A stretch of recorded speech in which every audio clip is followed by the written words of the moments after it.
take this to a dyer later.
Those machines must have torn through this camp. This valley definitely isn't safe.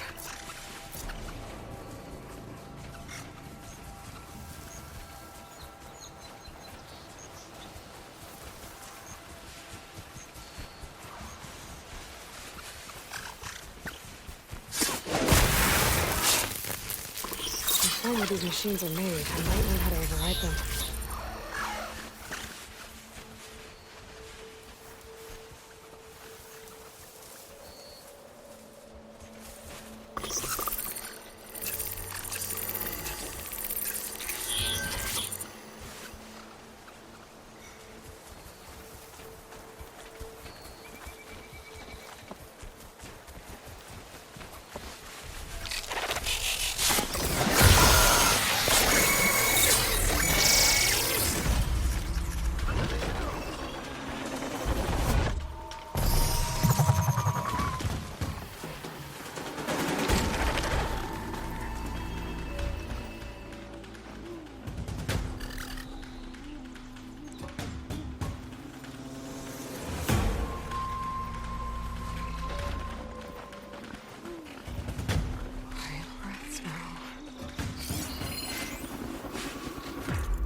gemstone.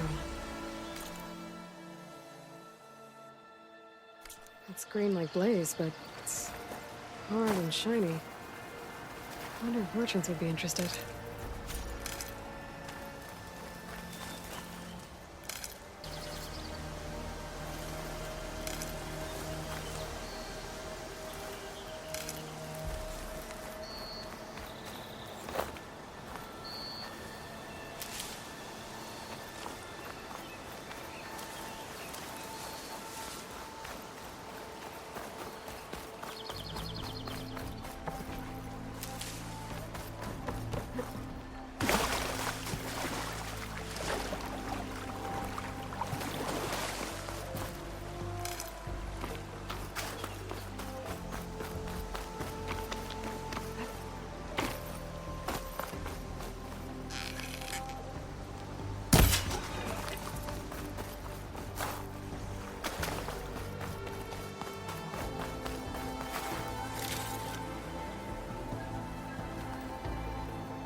Ground soaked with acid. Did the bristlebacks do this? It's a dead machine. It must be a bristleback. Maybe Erend took it down?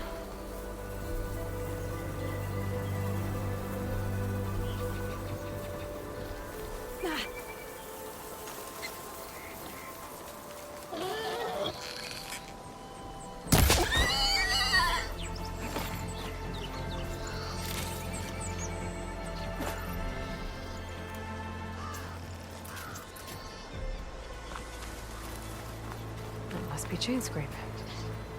Drew said I could get my bow upgraded in there.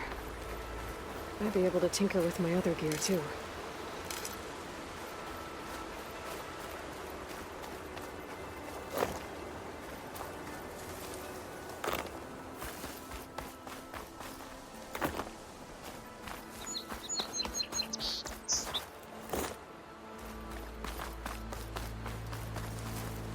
Cook should know what to do with this.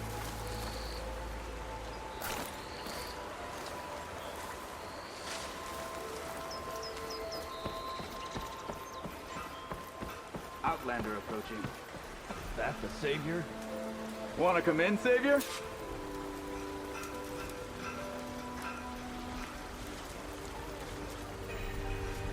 Don't you think I forgot? I never forget. Welcome to Chainscrape, Savior. Open up, guys. Jor's orders. Good enough for me.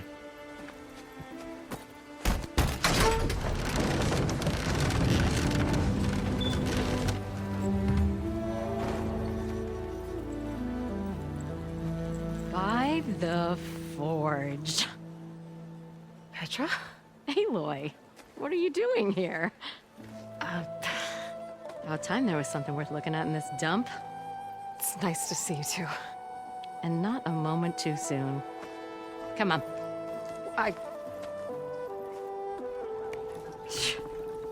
Damn brewery's the only thing I can count on in this place. Yeah, I heard. Machines, work stoppage. Oh, those are just the latest malfunctions. Chain scrape's always been a few tools short of a kit. And right there is the biggest tool of all. Our land, not our problem. The bristlebacks are everybody's problem. Roland? You've heard of him, Yeah. but he's a story best told over a cold beer. Petra. I'm just passing through. I'm headed west. Oh, There's an embassy at Barrenlight I need to make happen, and then I keep moving. ah, of course. Bigger gears to grind. Well, Flamehair, good to see you. You've got to move on. Petra. But if you want a cold beer and a few laughs with an old friend, come find me at the brewery. Your choice.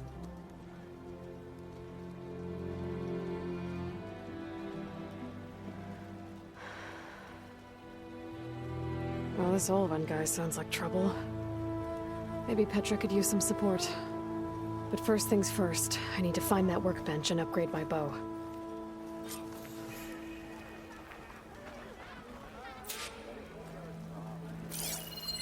Am I lost, or am I exactly where I'm meant to be? Look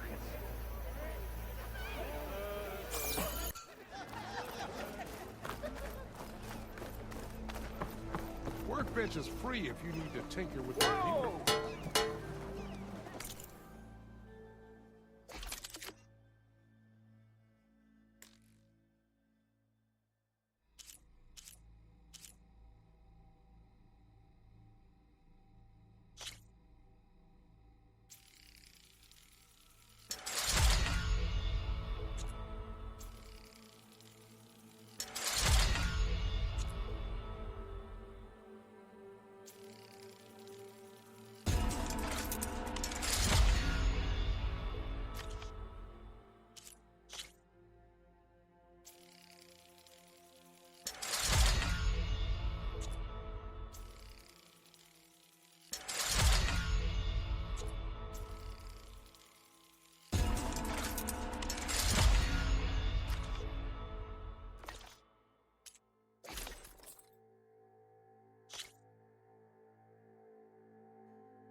With a hammer in this state.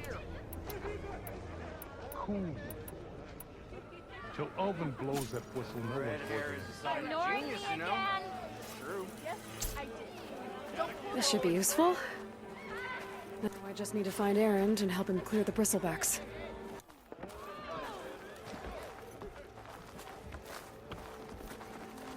Ho there! Shop looks closed.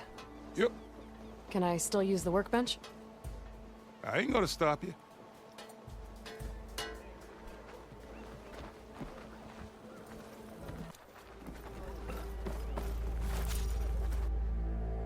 I want another cup. Hi, Dad! Of whatever you're having. Never met a beer I didn't like. Or couldn't finish. Tinkering with one hammer.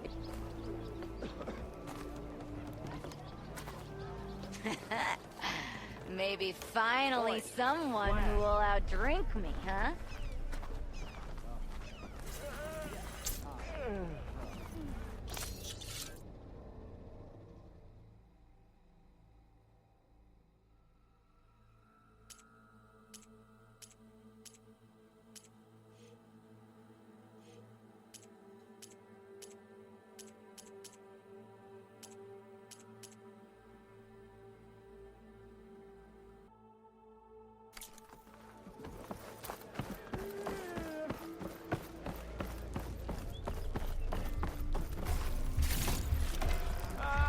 Finally! Gotta keep going, sorry! Great!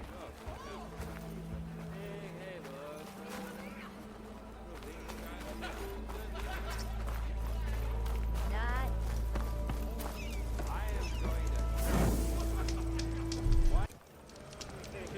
We are on the same side here.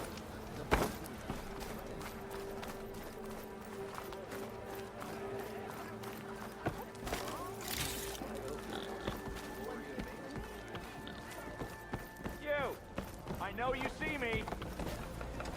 Ah, My gun is ready if you're fine. Fix it. Hey, Mildef. Mildef. I took some of your stew last time I went into the wilds. Kept me going for a week. Felt like I could have put a strider in a sleeper hold. Enjoy it while it lasts. Sounds like you're serving up some impressive provisions here. Not again. You can have the discount too, but you'll have to come back later. I think you have me confused with someone else. Oven didn't send you? No.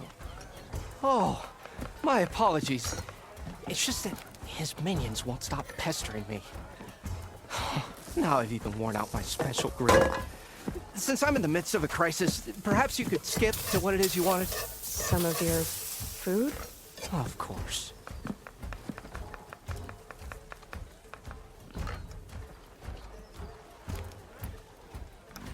Are Ulvin's people causing you problems? Oh, yeah.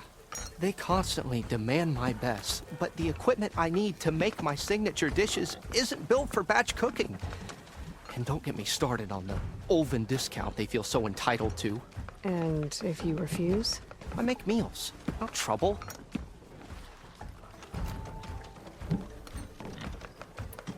How did you end up in Chainscrape? Heard about a new and upcoming town at the edge of the frontier. Where there's a town, there's a tavern. I was in need of work. So I got myself out here and started cooking. Some of these people had never tasted proper boars and berries stew before. Anyway, next thing I knew, people kept coming back. Guess they liked my food. Or the ale.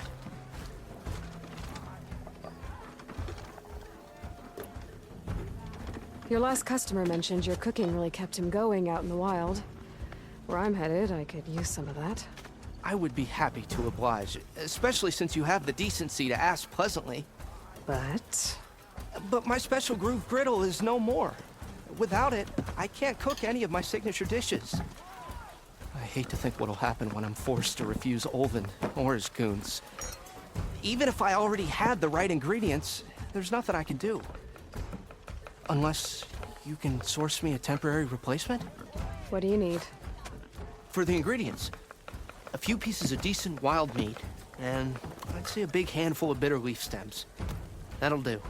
As for the griddle, a corrugated metal panel might suffice until I can have a new one forged. You'd likely find one in a scrounger pile if you follow the river to the northeast. Don't worry, I'll clean it first. You'll have no issue finding boars and bitter leaf on your way.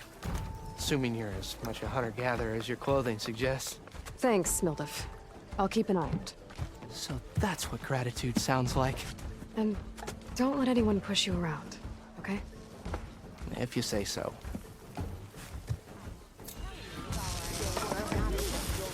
Got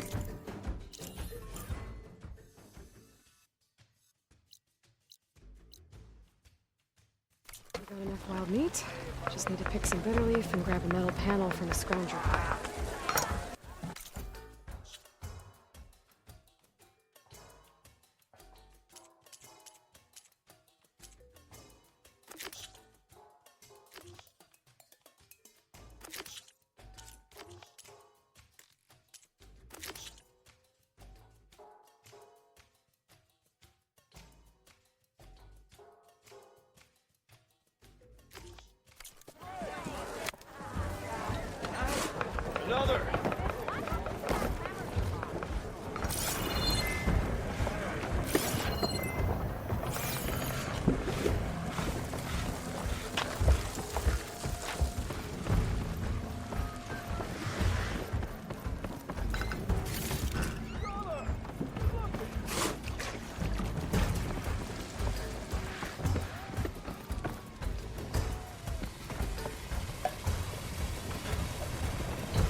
it, Hammerhead!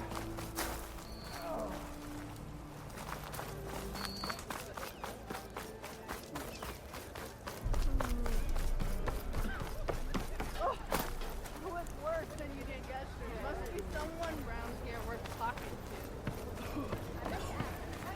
We are on the same side here, Owen. The bristlebacks threaten us all. Oh, drop Hammer to your head. We all know it was the Carja who let the bristlebacks into the valley. Sent them straight through the gates of Barren Light. That is preposterous. Why would we let dangerous machines into our own land? You mean the land that honest Osram laborers work tirelessly with no say in its governance? The land that, should you sign the decree, Oh, you and that damned concession decree. would be managed by the people who actually live and work on it. What do you want, Ulvund? Some kind of payment? My dear magistrate, you think I can be bought? If you want that whistle blown, all you have to do is have your soldiers remove the bristlebacks and sign the concession decree. Face it, what other choice do you have? Hi. Savior, what auspicious timing. Might we discuss a matter of importance to the Sundom? We might. Later. Very well. I shall be waiting. So, the savior herself. Walloper of Derval, gutter of youth. Maybe. I've heard many tales of your beauty and heroics, my fierce lady warrior. Ulvund Freeholder, at your service. So, what could have dragged you away from the fine silks and wine of Meridian to this smudge of a settlement? Your saviorly attention must be needed elsewhere. I'm here for the embassy and... The embassy? Why, by the forge. Ah. Greater gears for greater matters. Guess that means you'll be moving on. Once I've dealt with any problems around here that need my saviorly attention. Ah, the bristlebacks, of course. Got to get rid of them if you want that embassy to take place. Well, best get to it, hey? And off you go. Not so fast.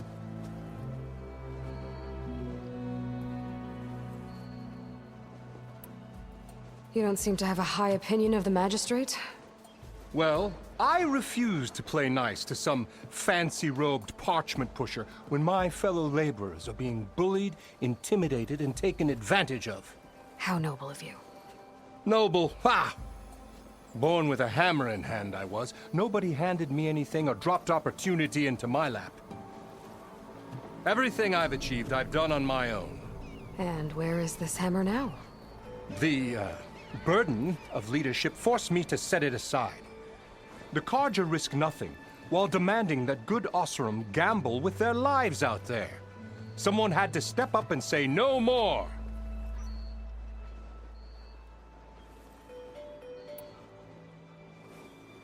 You ordered the work stoppage? Indeed I did. We're laborers, not soldiers. Until the Carja clean up their mess and give us the fair deal we deserve, I'm not risking Osram lives. Fair deal? You mean your concession decree? It's not my decree. It's on behalf of all the good Osram laborers of this land who do all the backbreaking work, while only the Carja reap the rewards. All we're asking for is the ability to share in this prosperity for a land worked by the people, for the people. Right. And just how much would be your share? Only an amount appropriate to my contributions to this community, of course.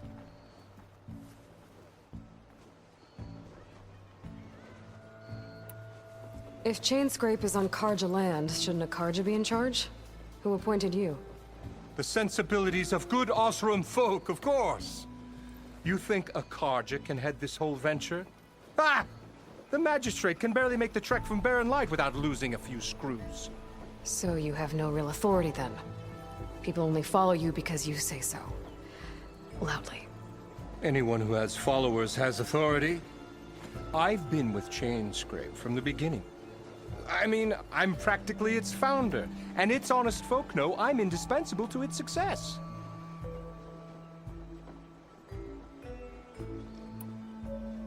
You said you founded Chainscrape. Somehow I doubt that. Practically founded, I said. I alone saw its potential when it was just a smattering of tents in Barren Light's shadow. I invested in the mine, convinced some friends back home to do the same, and here we are. You could say Chainscrape is what it is thanks to me. Oh, so you're not just standing around and profiting off everyone else? Not at all. Sure, I make a little return on my investment here and there, but my main priority, as it was from the beginning, is to look after the well-being of these honest, working Osram.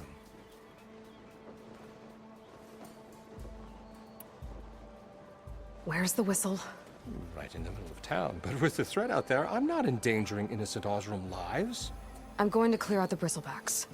And when I'm done, this valley is going to get moving. If that's what it takes. Until then, I'll keep looking after the safety of these good folk. Just be ready to blow the whistle. Better see what that Karja magistrate wanted. I bet he's in the tavern.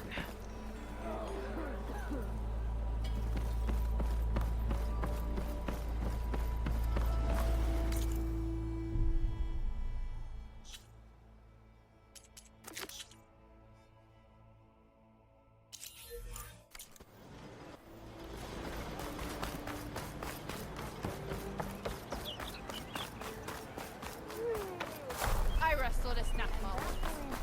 Yes, I did. Don't pull that face. I am most certainly so. Watch as I walk in a straightish line.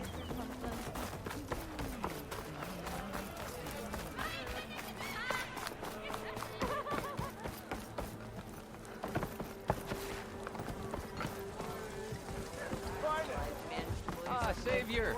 Over here! I've been mulling over a design, but... Savior, thank you for taking the time, and my condolences that you had to endure Ulvund's bloviating. I've dealt with worse. It sounds like he's really trying to put you over the barrel. The idea that the Karja purposely let bristlebacks into the Daunt, it's completely absurd. But the louder and longer he says it, the more support he'll get for his damned concession decree. How did the bristlebacks get into the Daunt? No one knows for sure. The first report of them came from west of the quarry.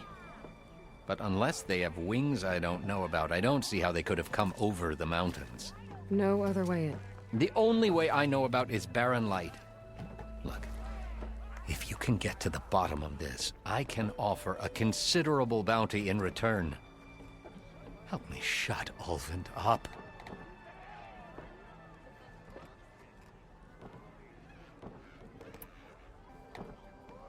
What is this concession decree that Ulvund wants? He wants the Sundom to designate portions of the Daunt as Oseram holdings.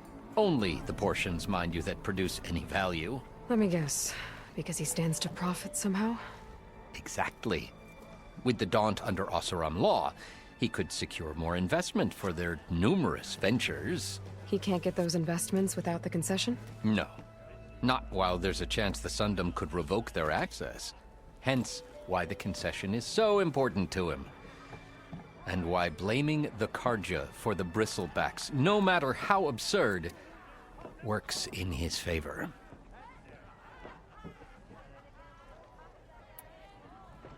How does blaming the Karja for the bristlebacks help Ulvund get his concession?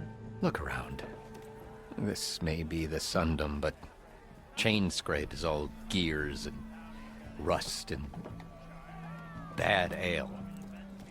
Claiming that the Karja loosed the bristlebacks in order to intimidate Oseram laborers into obedience. Well, let's just say no one here has forgotten the atrocities of the Mad Sun King. And with the bristlebacks bringing work in the valley to a halt, Ulvund has plenty of time to pick at barely healed wounds. And if the Oseram refuse to work, unless the concession is signed, you won't have a choice. Correct. The reconstruction of Barren Light must continue.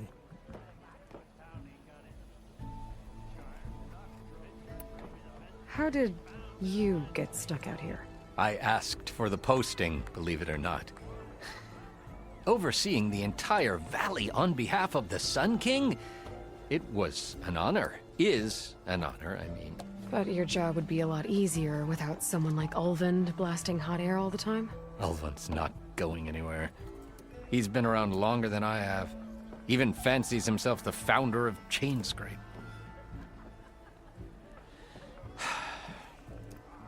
Oh, I'll find a way to live with him.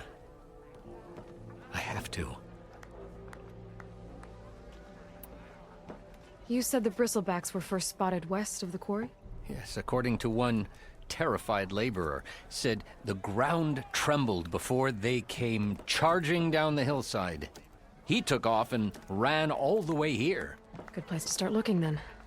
If you learn the truth, maybe Ulvund will stop blaming the Karja for every problem under the sun, and maybe then he'll actually focus on rebuilding Barren Light instead.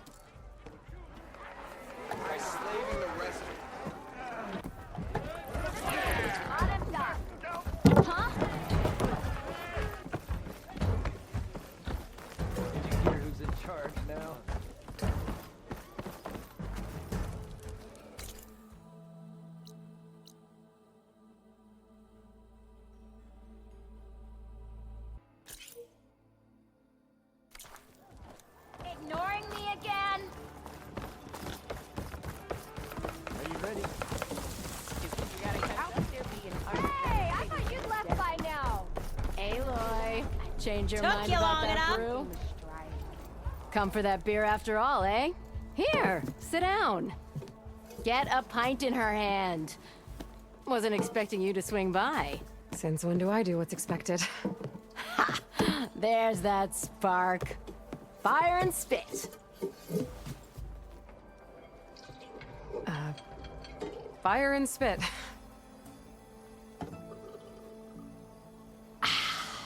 That's a blast from the bellows.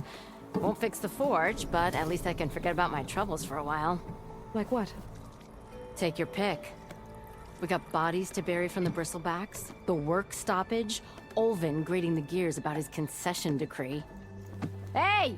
Weapons off the table! Ah, don't listen to me. Nothing a cold brew and knocking some heads together can't fix eventually.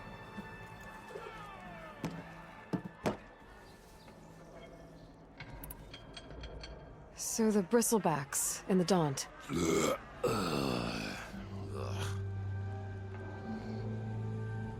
Where did they come from? That's the thing. No one rightly knows. They just showed up one day, rampaging around the valley like they exploded out of a forge. Lost some good people. But I heard talk of some vanguards trying to take them down. Did they come through here? Stopped by briefly for supplies. Ulvund was none too pleased. Won't be able to crank it to his advantage once the bristlebacks are gone. But how could bristlebacks and the Daunt help Ulvund? 2 words. Concession decree. Since no one knows where the bristlebacks came from, Ulvund has taken to blaming the Karja for him.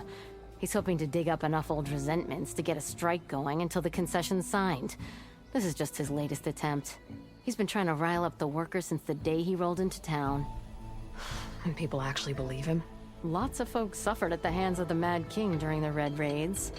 Give him half a reason, they'll blame the Karja for anything. Ah, damn Karja slavers.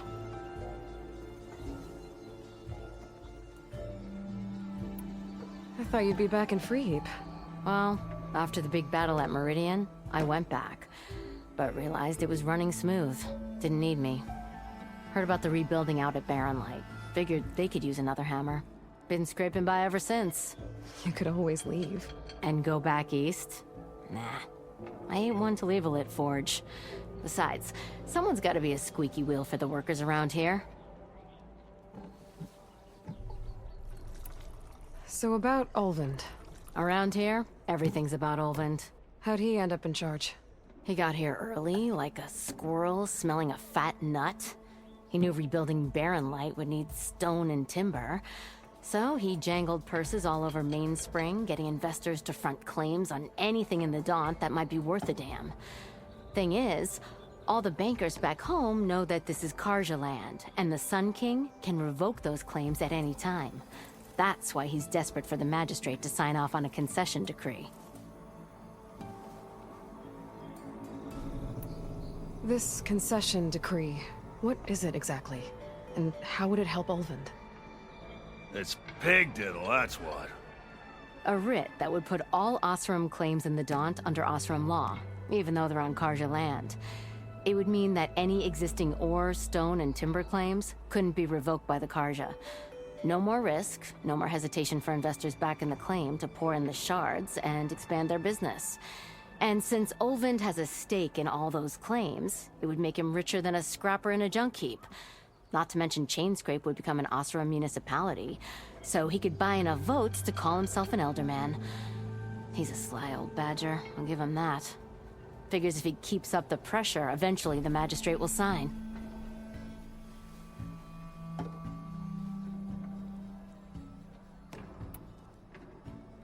Well, I have to be going. Thanks for the drink, Petra. I'm glad I stopped by. Anytime, Flamehair.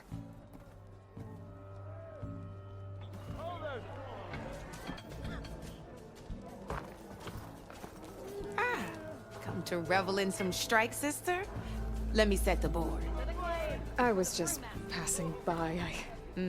First timer, huh? Don't worry about it. I'll go easy on you. You got any pieces? No. Well, aren't you in luck then? I got an extra set, a Tanakh original straight out of the Forbidden West. Sit. I'll run you through it in a hot spark. I'll give you something special if you win at all my boards, too.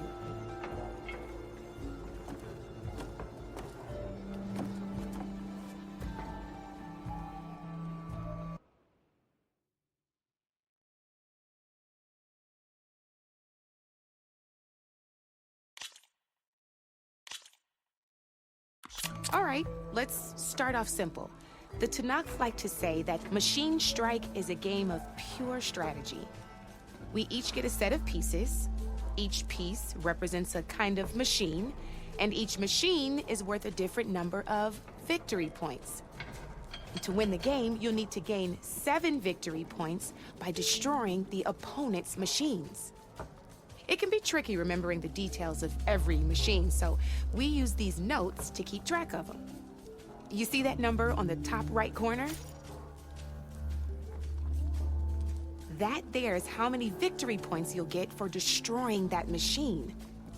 Notes also tell you how far a piece can move, how powerful their attacks are, the distance they can strike from, and of course, their health. Okay, that's enough for now. Let's just play.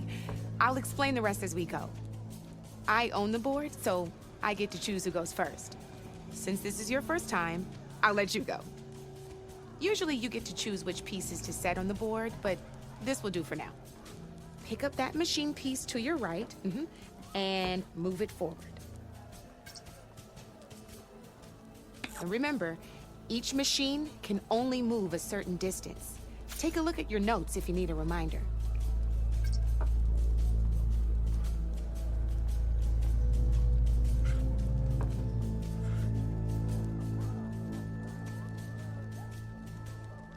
Easy enough, huh? Now, you get to move 2 machines each round, so go ahead and pick a second machine.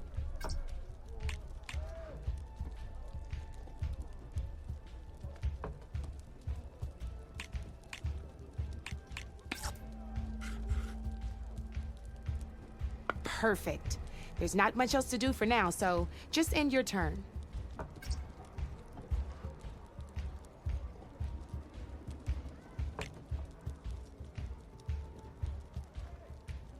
We're forging onwards. Let me move my pieces here.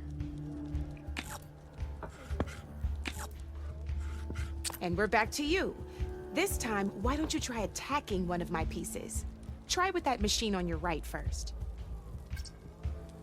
Now move the piece. When performing an attack, you'll be testing your machine's combat power against the opponent's.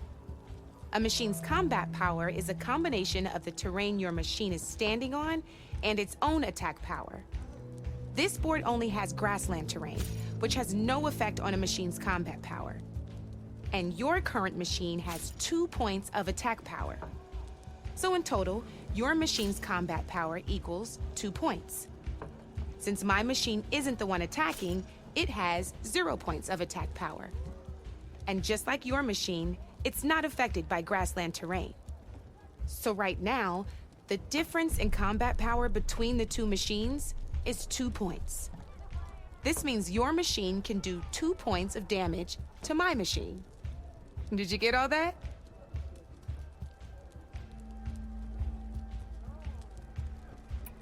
Knew you were a smart one. Finish up by attacking my machine. Not pulling any punches, huh? Now grab that second machine of yours. See how your machine can't move close enough to attack mine? You can make your machine sprint. That lets it move 1 space further. Try it out. Downside to sprinting is that your machine can no longer attack. Now, some players like to take a risk and overcharge their machine in cases like this. Overcharging lets you attack after a sprint, but it will damage your machine's health by 2 points. So use at your own discretion. Let's try doing that now so you can see what I mean.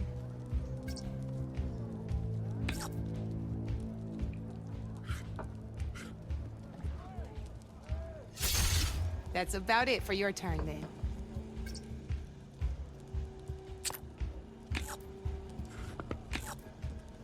Now, I'll let you in on a neat trick.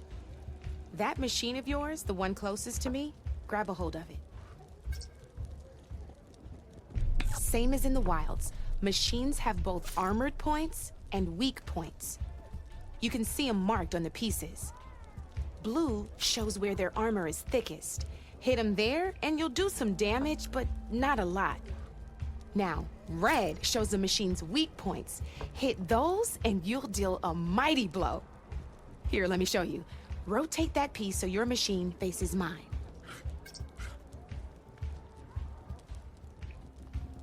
Now let that machine have it. Off the board she goes, and there's your first victory points. You don't have 7 of them yet, so let's keep going. Your machine attacked mine, but hasn't moved yet. Go ahead and move downwards towards my remaining piece.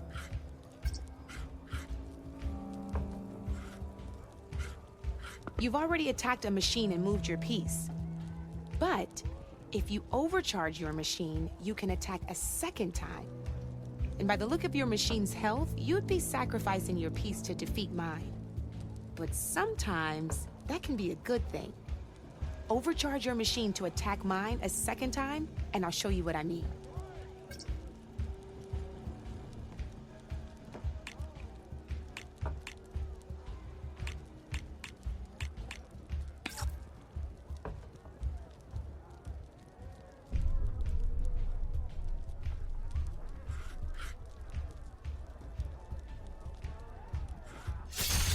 Ain't that a thrill?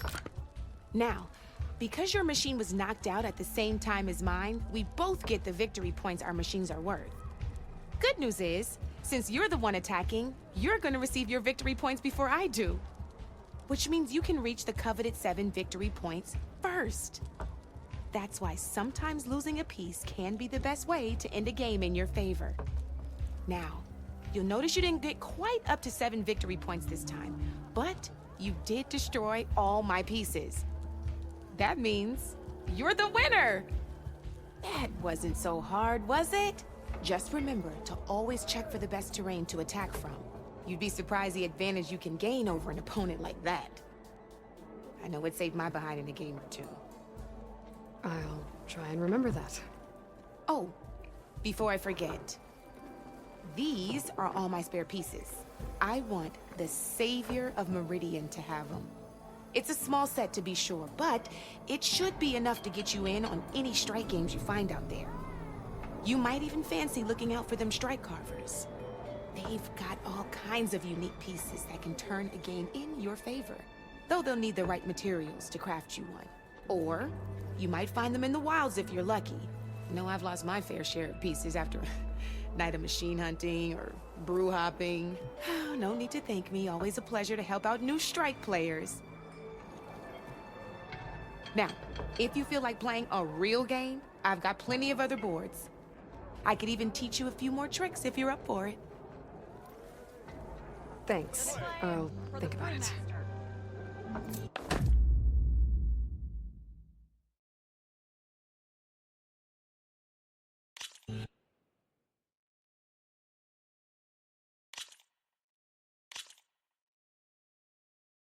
All right, let's start off simple. The Tanakh like to say that Machine Strike is a game of pure strategy. We each get a set of pieces. Each piece represents a kind of machine, and each machine is worth a different number of victory points. And to win the game, you'll need to gain 7 victory points by destroying the opponent's machines. It can be tricky remembering the details of every machine, so we use these notes to keep track of them. You see that number on the top right corner? That there is how many victory points you'll get for destroying that machine. Notes also tell you how far a piece can move, how powerful their attacks are, the distance they can strike from, and of course, their health. Okay, that's enough for now. Let's just play. I'll explain the rest as we go. I own the board, so I get to choose who goes first. Since this is your first time, I'll let you go. Usually you get to choose which pieces to set on the board, but this will do for now. Pick up that machine piece to your right, and move it forward. And remember, each machine can only move a certain distance. Take a look at your notes if you need a reminder. Easy enough, huh? Now, you get to move 2 machines each round, so go ahead and pick a second machine.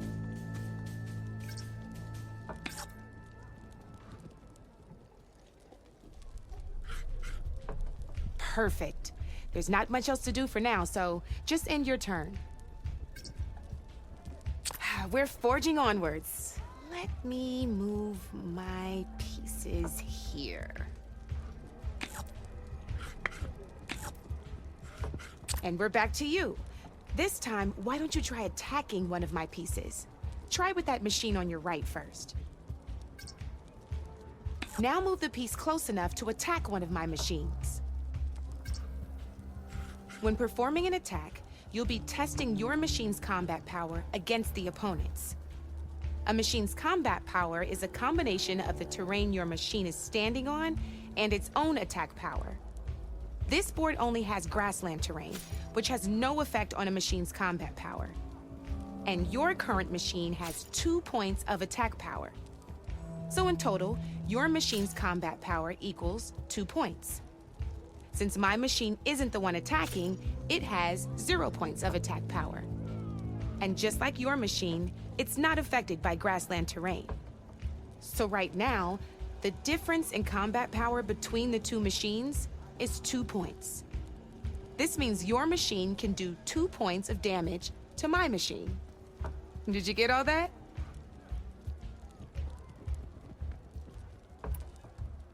Knew you were a smart one. Finish up by attacking my machine. Not pulling any punches, huh? Now grab that second machine of yours. See how your machine can't move close enough to attack mine? You can make your machine sprint. That lets it move 1 space further. Try it out. Downside to sprinting is that your machine can no longer attack. Now, some players like to take a risk and overcharge their machine in cases like this. Overcharging lets you attack after a sprint, but it will damage your machine's health by 2 points. So use at your own discretion. Let's try doing that now so you can see what I mean.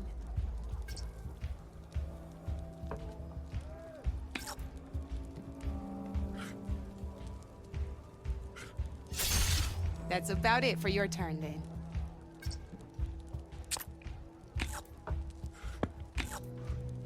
Now, I'll let you in on a neat trick. That machine of yours, the one closest to me, grab a hold of it.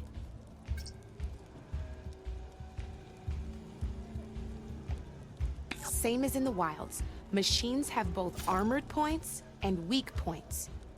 You can see them marked on the pieces. Blue shows where their armor is thickest. Hit them there, and you'll do some damage, but not a lot. Now, red shows the machine's weak points. Hit those, and you'll deal a mighty blow. Here, let me show you. Rotate that piece so your machine faces mine.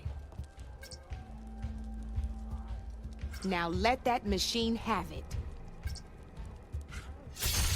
Off the board she goes, and there's your first victory points. You don't have 7 of them yet, so let's keep going. Your machine attacked mine, but hasn't moved yet. Go ahead and move downwards towards my remaining piece. You've already attacked a machine and moved your piece. But if you overcharge your machine, you can attack a second time. And by the look of your machine's health, you'd be sacrificing your piece to defeat mine. But sometimes, that can be a good thing. Overcharge your machine to attack mine a second time, and I'll show you what I mean.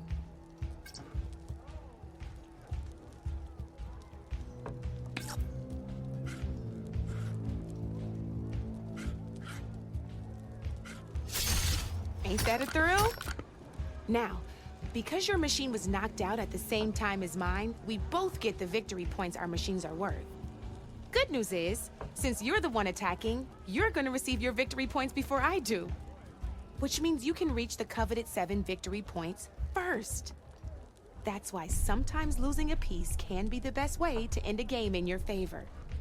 Now, you'll notice you didn't get quite up to 7 victory points this time, but you did destroy all my pieces. That means you're the winner!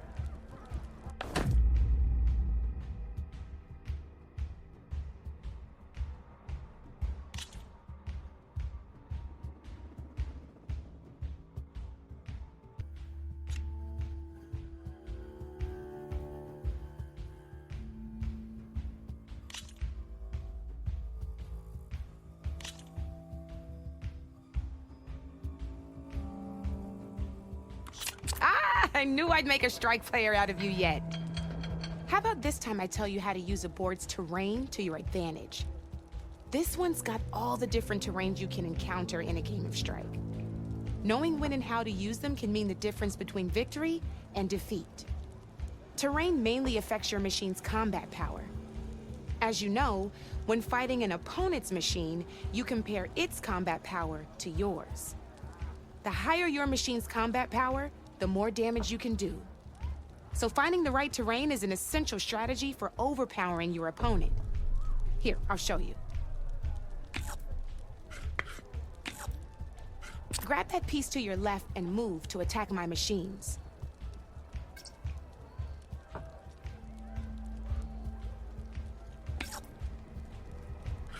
Now let's take a look at your machine's combat power. Combat power is the sum of a machine's attack power and the value of the terrain it's standing on. Since your machine is attacking, it's using its 2 points of attack power. It's also standing on forest terrain with a value of 1 point. Add those together, and your machine has 3 points of combat power. My machine is standing on grassland terrain with a value of 0 points. It's also not attacking, which means their attack points aren't in play. So my combat power is 0. This means your machine can do 3 points of damage. Go ahead and test it out.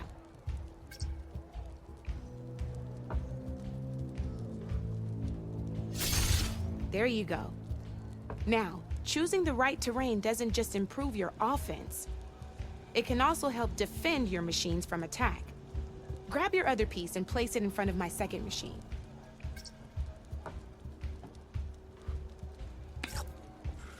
Since your machine is attacking, it's using its 2 points of attack power. It's standing on grassland terrain. This terrain has a value of 0. This means your machine's combat power adds up to 2 points. My machine can't use their attack power since they're defending their position.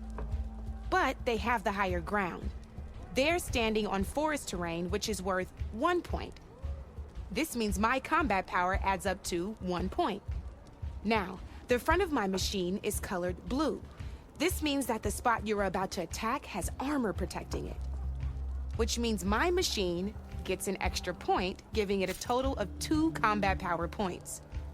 If we compare the combat power of both machines, you'll see that you won't be able to do any damage.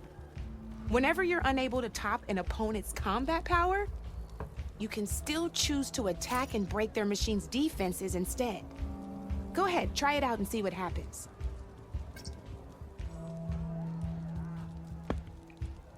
Ha, see? When you break a machine's defenses, you can knock it backwards. Sure, both our machines will receive 1 point of damage, but knocking my machine off that terrain makes it more vulnerable to attacks. Not only that, if my machine had been blocked from moving backwards, it would have received an extra point of damage. And if my machine had been blocked by another one of my pieces, that machine would have received damage as well. That's why breaking a machine's defenses is a great way to deal damage to several pieces at once. Useful, right? Okay, now go ahead and end your turn. There's still one more thing I want to show you.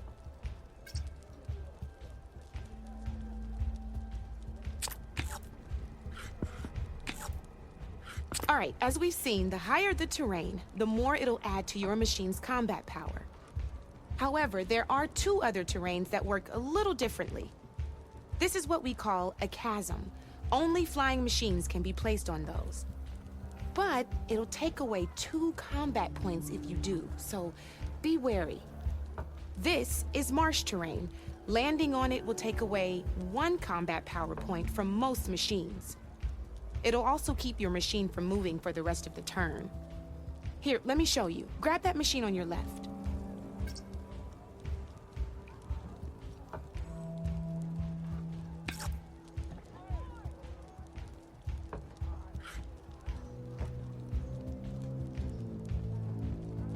See?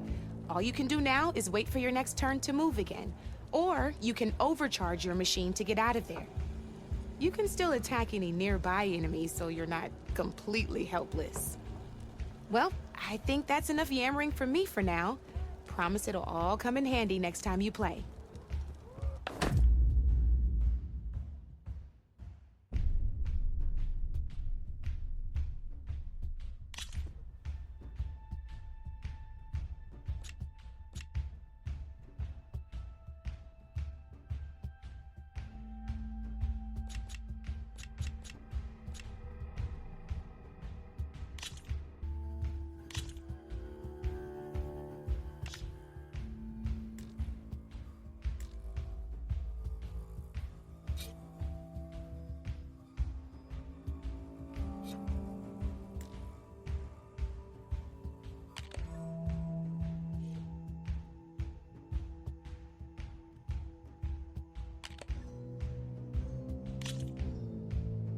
Here for more tips? Why don't I tell you a bit more about the pieces we used to play? In a normal game, you get to choose which machines you place on the board. Each one is worth a certain number of setup points, and you can spend up to 10 assembling your army. Knowing what each machine brings to the game and building an army that matches your strategy is the key to becoming a machine strike master. When assembling your army, there are a few things to keep in mind. First and foremost, you can never have more than 4 of the same machine on the board at the same time. With that in mind, most players would choose machines based on how far they can move or how much attack power they have. But a real strike player will be looking at a machine's type and skills. Let's take a quick look, shall we?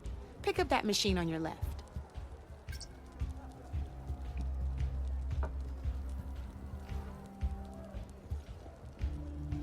All right, let's talk about the different ways in which a machine attacks its opponents. In other words, its machine type. If you look at your notes, you'll see this machine here is a melee type. You can also tell by the shape of the base the piece stands on.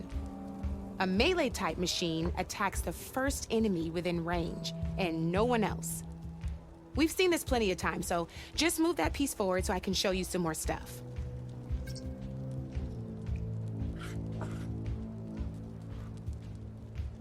Great, now grab your other machine. Looks like we've got ourselves a gunner-type machine here. This means they'll only hit the farthest enemy in their attack range. Let's move that machine forward and end your turn so we can take a look at the rest of the pieces.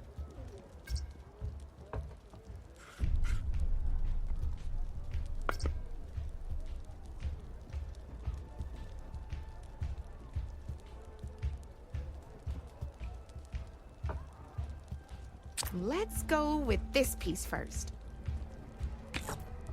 This is a ram-type machine. Attack an enemy with it, and it'll push the piece backwards. Like this. See, now my machine has taken over your machine's spot on the board. This is a great way to take the advantage away from your opponent if they have the higher ground. Looks like we have one more piece to look at. Now this is a beauty of a piece, a dash-type machine.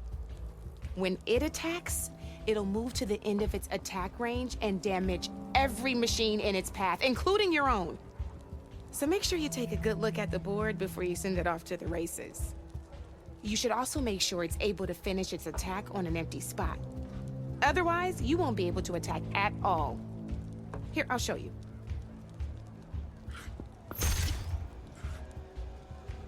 Look, it even rotated your piece.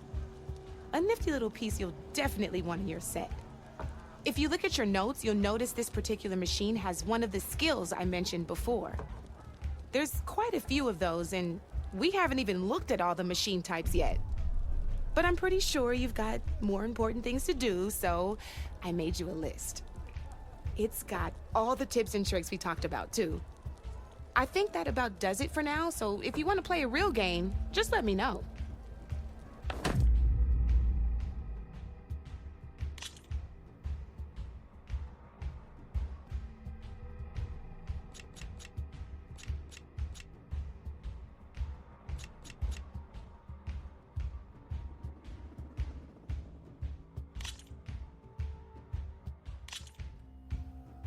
Here we go.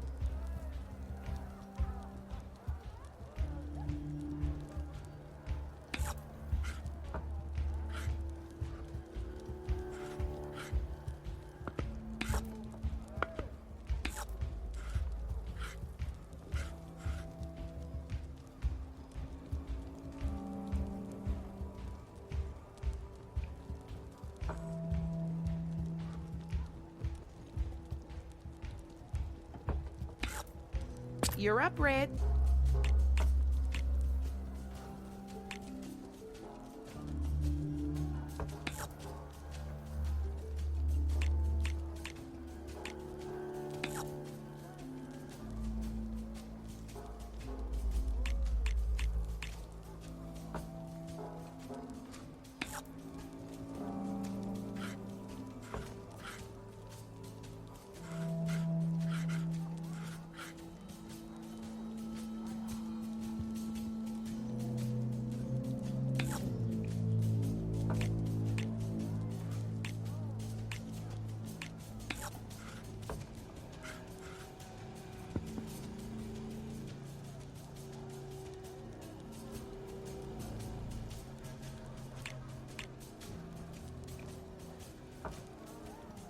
I'm up.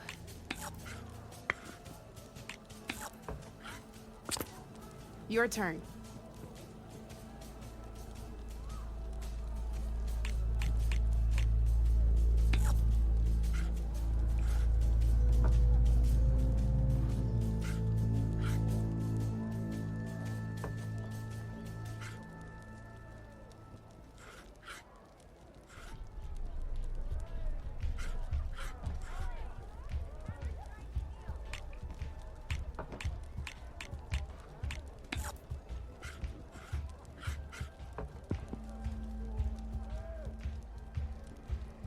My turn.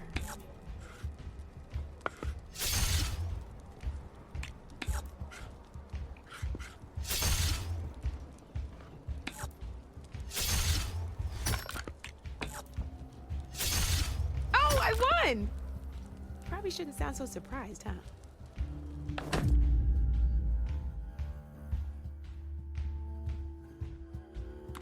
Let's do this!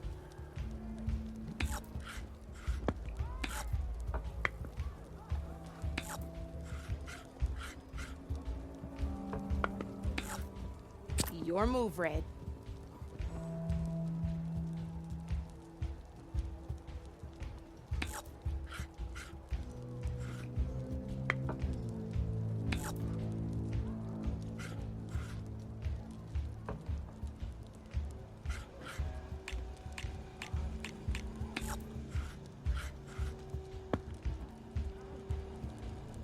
Time to get serious.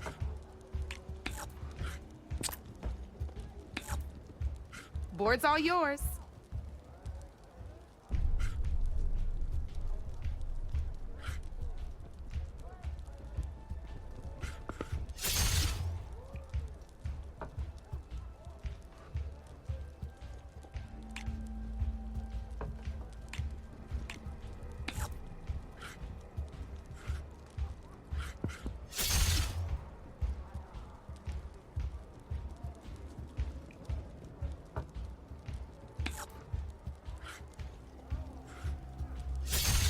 I got a tough fight ahead of me.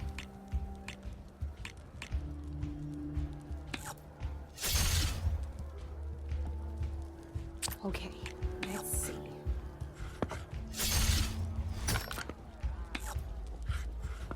Knocked right off the board.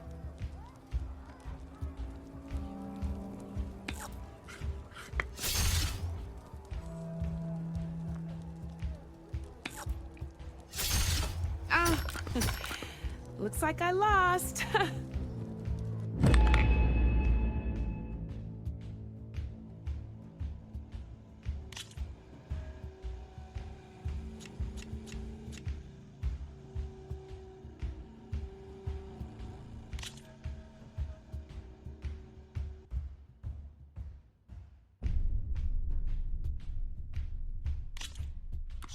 This is gonna be fun.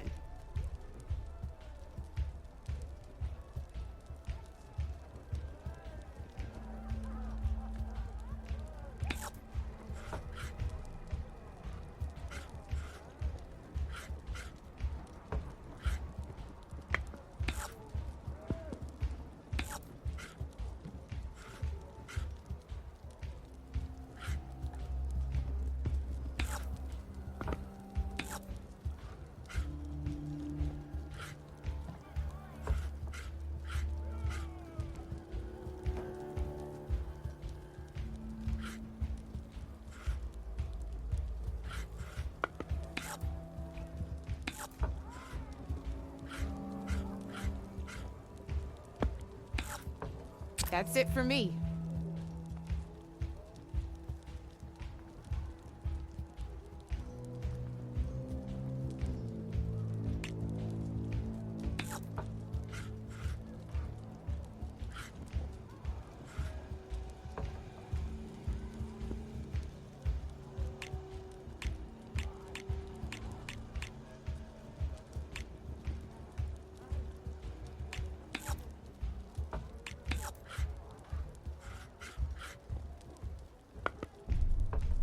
Time to make my move.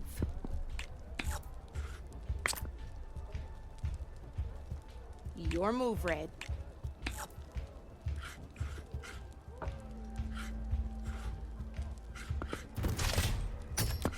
That was a surprise.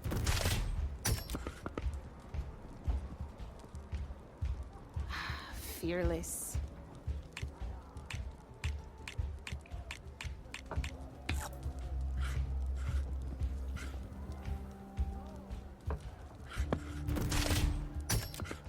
Seriously?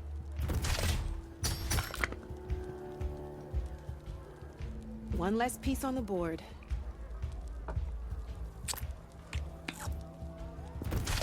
Okay, let's see.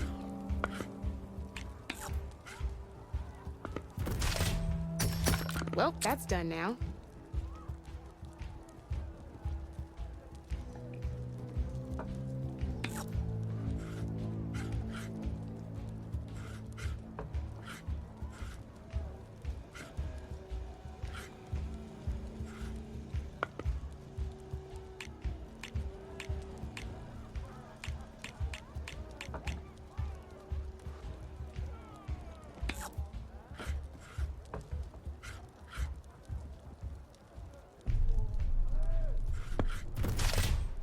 You're just hammering down on my pieces now.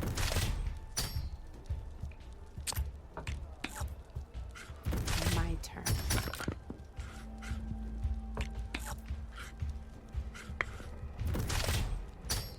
That's it for me.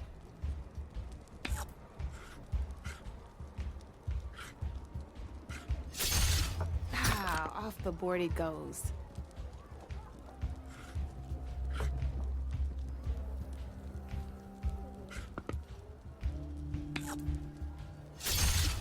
Oh, only one machine left.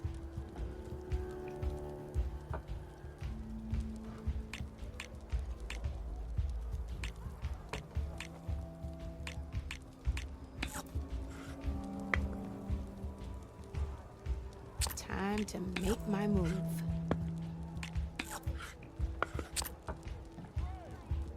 Board's all yours.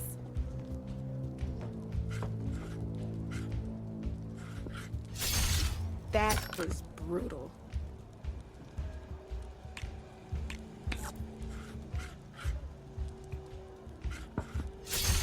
Now that was a game, even if I lost.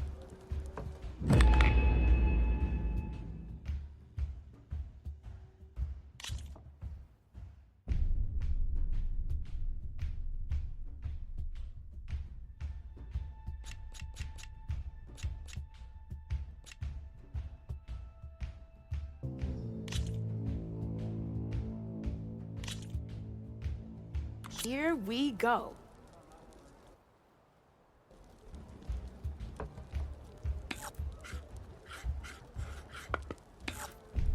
Your turn.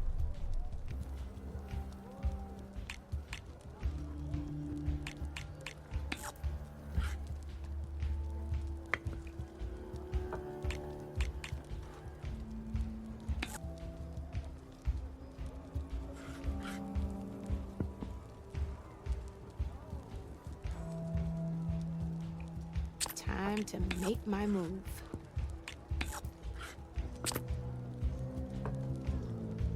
Your move, Red.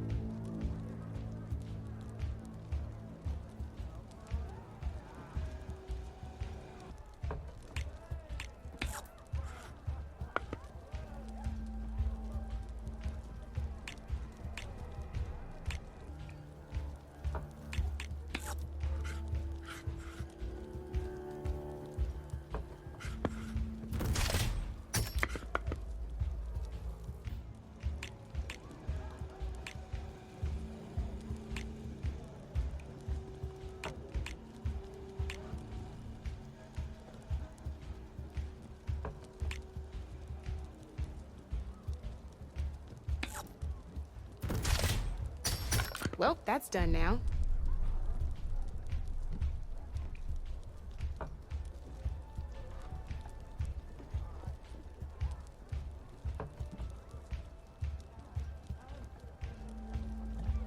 Time to get serious.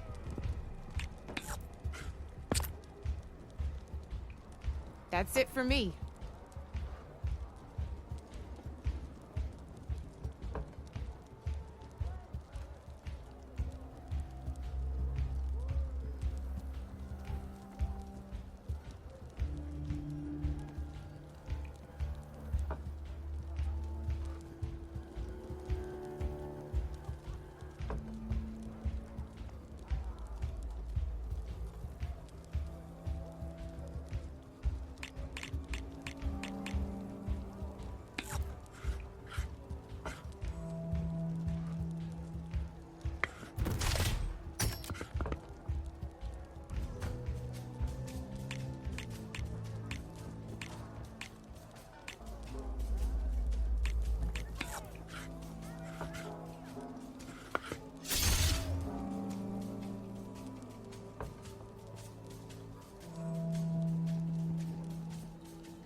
I'm glad you decided to play, Aloy. This is fun.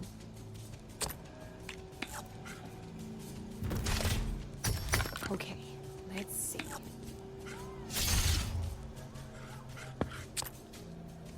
Board's all yours.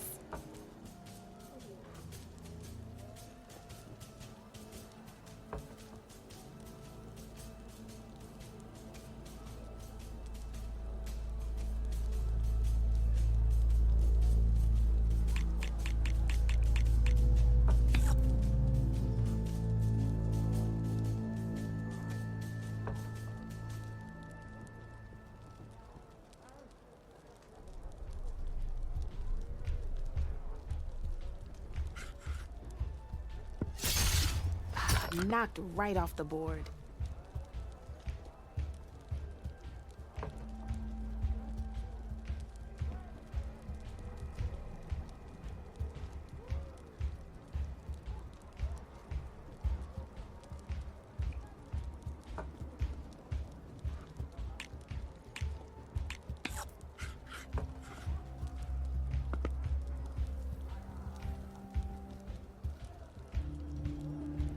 My turn.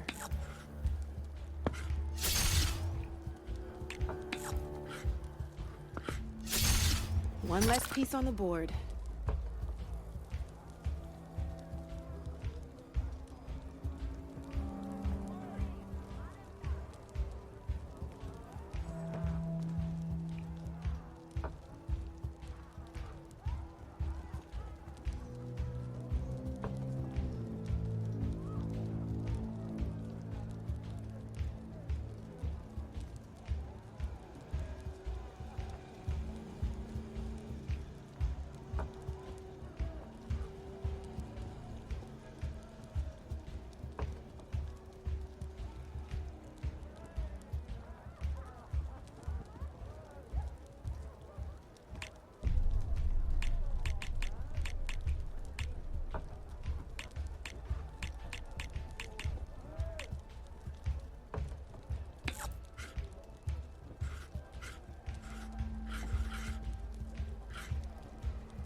Off the board it goes.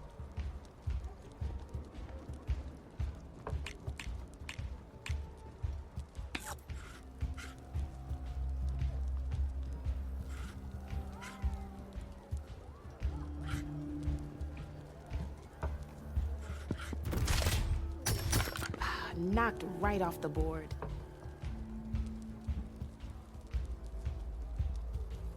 Time to make my move.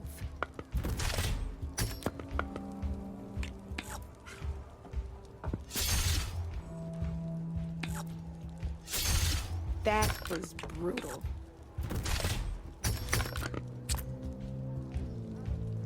Your turn.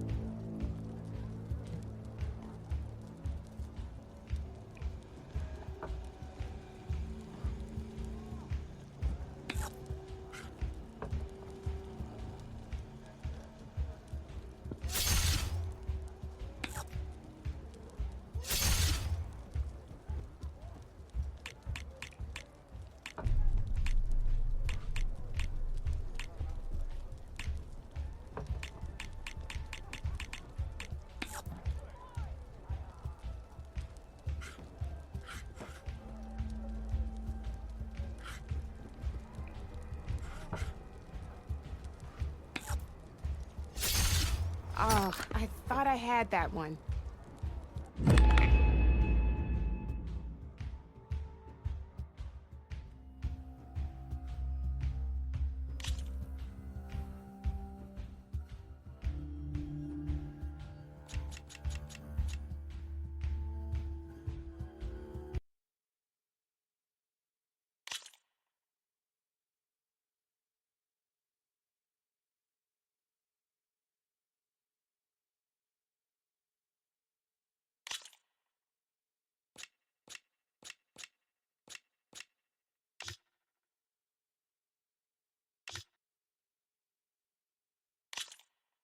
Let's play.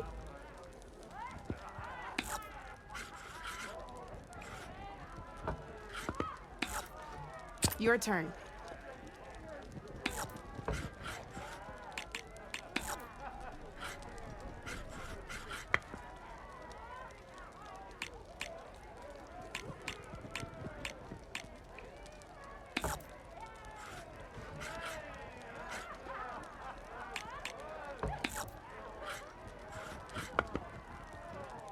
Time to make my move.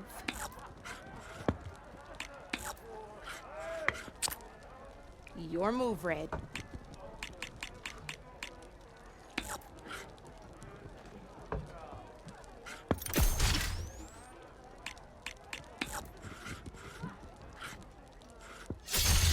Well, that's done now.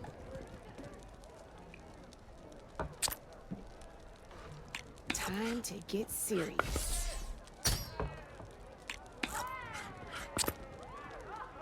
That's it for me.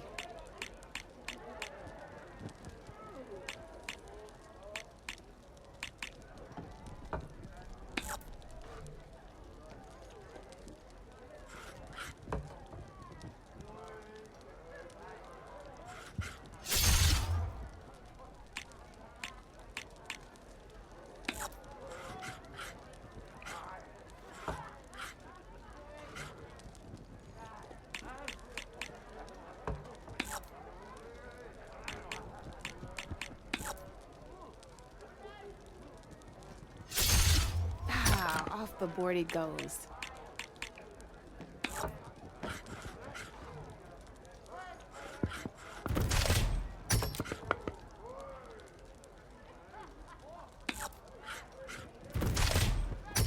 One less piece on the board.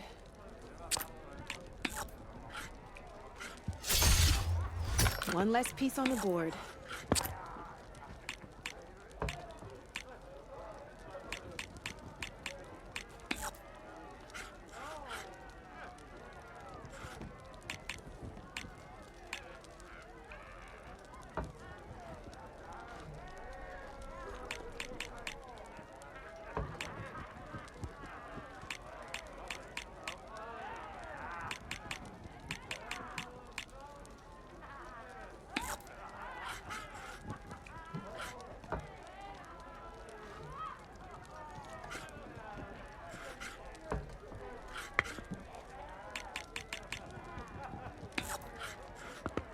My turn.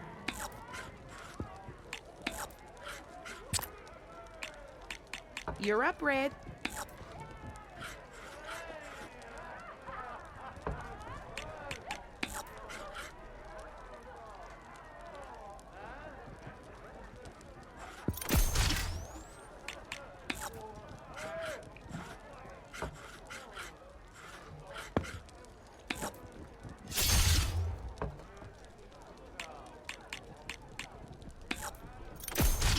Well, that's done now.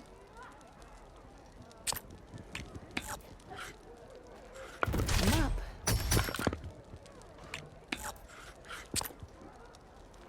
That's it for me.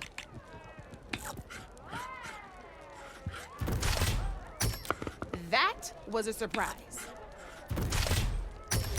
Well, spark my forge. You have beaten me on every one of my boards.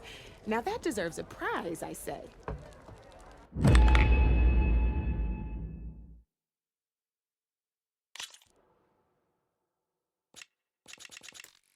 Don't be a stranger.